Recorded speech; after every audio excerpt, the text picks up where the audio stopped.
Bado tupo kwenye msiba wa kiongozi wetu Dennis Busulu almaarufu kama Sebo, ambaye alikuwa ni mkurugenzi wa uendeshaji na masoko hapa EFM na TVE, na tunafahamu Sebo ambaye amekuwa akifanya kazi na idara tofauti tofauti, yani alikuwa haangalii yeye yuko upande gani. Akikusikia kama mtangazaji kuna sehemu haujaenda vizuri, basi kama hajakupigia simu atakusubiri utoke akuite ofisini kwake. Sasa hapa nipo na Samio pamoja na Fido. Hawa ni moja wa watangazaji ambao waanzilishi wa vipindi vya Singeli, lakini pia wasimamizi wa muziki wa Singeli kwa waimbaji mbalimbali. Natamani kufahamu namna ambavyo wao wamefanya kazi kwa ukaribu na Dennis Busulu almaarufu kama Sebo. Nianze kwanza kwa Fido hapa, alafu nitarejea kwa Samio. Mzee wangu Fido, pole kwanza. Asante sana. Najua una mengi ya kuzungumzia Sebo, lakini natamani kufahamu namna wakati mnaanzisha kipindi cha Singeli kile, hali ilikuwa vipi, na wakati mnazungumza naye kwenye vikao vyenu alikuwa ana mchango gani? Wakati kipindi kinaanzishwa actually ni mtu ambaye unajua vision ya EFM moja kwa moja ilikuwa ni vision ya muziki wa Singeli. Kwa hiyo macho yote ya taasisi yalikuwa kwenye kipindi cha Singeli, kuangalia namna gani tunaweza kusogeza wa muziki. Kwa upande wa viongozi wote actually walikuwa wanatazama kipindi namna gani, katika upande wa maudhui, katika upande wa mentions. Nadhani hilo alikuwa anajaribu kutusisitiza sana kuhusiana na kuboresha na kuretain wateja ambao wapo kwenye kipindi, kwanza upande wa kusoma mention vizuri au kujiongeza kisha kwamba mteja anaweza kuwekeza zaidi fedha zake kwa sababu anatoa fedha. Na hiyo ilikuwa kisisitiza sana kwamba unapokuwa na mention ichukulie kama ni pesa yako wewe umeiweka. Kwa hiyo ule uchungu ambao unatakiwa uisikie kwa pesa yako ndio vile mteja anatakiwa kusikia wewe ukiitangaza vizuri biashara yake. Ndio maana nasema kwa upande wangu nitaendelea kumkumbuka ni mtu ambaye ametupushi sana. Ilikuwa imemlazimu mpaka kuweka program maalum ambao kila baada ya kipindi cha wiki tunakutana kwa ajili ya kusikiliza mention namna gani tunafanya ili kuweza kuimprove kuendana na soko. So ilikuwa tuna catch up na yeye, na hivyo siku kadri zinazokwenda. Kwa hiyo ni mtu ambaye naweza kusema ana mchango mkubwa sana kwenye kipindi kwa individual brand, kuhakikisha kwamba anakutu encourage kufanya vizuri zaidi. So nakili kusema ili ni pengo kubwa sana kwa taasisi kubwa, kama tumempoteza mtu mkubwa operation director, lakini pia masoko at that time, lakini pia tumepoteza mtu ambaye ni mlezi. Unajua kuna mtu ambaye anaishi maono kweli. EFM tumebarikiwa watu mbalimbali wenye maono, ila yeye ndio muishi maono. Of course tunaye mtu ambaye ana maono na yeye mwenyewe alikuwa mtu wa maono, lakini yeye ndio alikuwa mtu ambaye anaishi yale maono. Wapi akarob deals, wapi kama taasisi aseme jambo. Kuna mtu ambaye kwa lolote tu at any time ni mtu ambaye hata kama taasisi ikifikiria ni nani, ni yeye unamuona. Mtu ambaye anaweza kwa maana nyingine alikuwa ana implement maono baada ya ukishaleta kwake. Hapa ndo tunapotokea. Natamani kufahamu pia wakati kipindi cha Genge kinaanza muda ule wa usiku, watu muda ule wengine walikuwa wakisikiliza vipindi vya michezo pale, washindani wenu pale ilikuwaje katika kuhakikisha kwamba Genge kinakuwa? Ushindani wa kibiashara ulikuwepo na kuaminika kwa aina ya muziki ambao unawekwa kwa wakati huo. Vile unajua kituo vision yake nilisema mwanzo ni muziki wa Singeli, nikiwa moja kati ya silaha yake kubwa. Ilikuwa ni rahisi kuweza kuamini kwenye huo muziki, na ushindani actually hakuweza kuwa mkubwa kwa sababu tayari ni kipindi ambacho kina maudhui ya kitofauti. So kilikuwa namna gani ya kukipa nguvu na kiweze kusogea. Ni kipindi ambacho almost taasisi nzima ilikuwa inakitazama kwamba ni kipindi ambacho cha tofauti, kwa sababu vipindi vya michezo vipo media mbalimbali, vipindi vya kijamii vipo, lakini kipindi cha Singeli ni kipindi cha tofauti, unaona kabisa. Kwa hiyo kipindi ambacho kinatazamwa, na yeye pia alikuwa mtu ambaye kwa namna moja au nyingine alikuwa akiangalia progressive ya muziki wa Singeli unavyokuwa.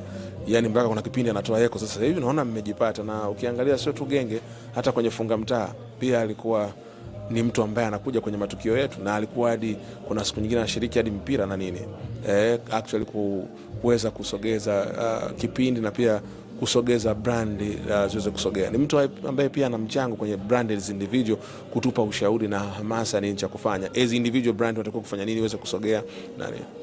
Sawa sawa. Nirudi kwa Samio. Samio, wewe pia ni wale waanzilishi wa kipindi cha Singeli, lakini pia natamani kufahamu idea ya genge, wakati mnakaa kwenye vikao mpaka mnapata jina genge, Sebo mchango wake ulikuwa vipi? Lakini pia wakati kipindi kinaanza kinaendelea kikikua, nakumbuka Samio, ulikuwa ni Samio yule ambaye una hasira sana na maiki. Hebu tugusie hapa, ilikuwaje?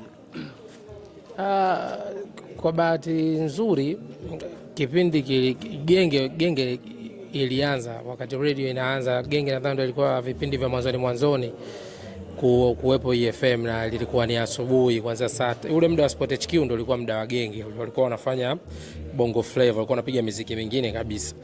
Kwa hiyo baadaye ilivyokuja idea Sport Headquarter kufanya michezo asubuhi, genge ikapelekwa jioni, na lilivyopelekwa jioni, unajua genge pia ni moja kati ya vipindi ambavyo Boss Majay mwenyewe alikuwa anapiga ni muziki kama DJ kabla hajatoka hewani, alikuwa anapiga kwenye genge kama DJ usiku. Kwa hiyo lilivyokuja wazo la kuchukua muziki wa Singeli mtaani kuanza kupromote, idea ikaja basi tubadilisheni kipindi cha genge kianza kupiga muziki wa Singeli. Kwa hiyo yupo mwenzetu ambaye alianzisha hiyo movement, baadaye kidogo akaamua kuhamisha upepo kwenda kwenye kituo kingine, nikaingia mimi, baadaye akaja Fido, tukawa tunashirikiana kufanya.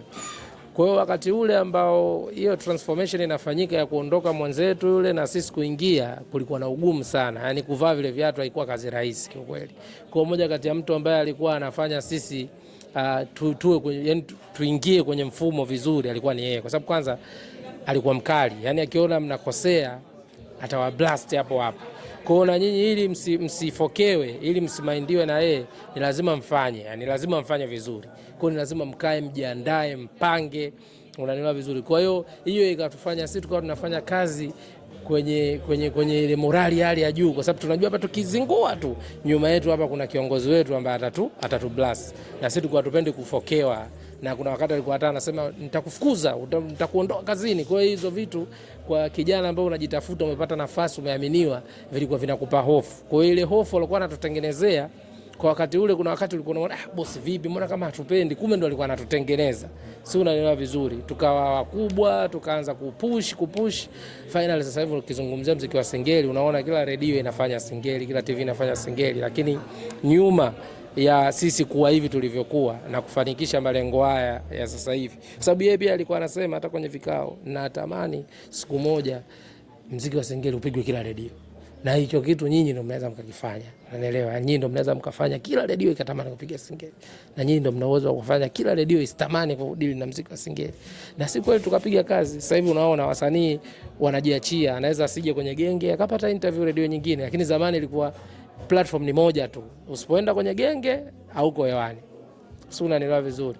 Kwa hiyo mimi kiukweli nitamkumbuka sana Boss Sebo sana, moja kati ya watu ambao yani tena kwa hichi kipindi cha hivi karibuni cha kuanzia mwaka jana hivi mpaka mwaka huu, mimi na bosi wangu tulikuwa karibu sana, yani tulikuwa tunazungumza mara nyingi sana. Nakumbuka nilikutana naye Dodoma, I think ilikuwa ni kwenye msiba wa MC Pilipili kama sikosei, nilikuwa na Kandoro kina Asha, tulikuwa naye, tulipata muda tupo close, tunatembea tunaenda huku, yani tunazurura yani.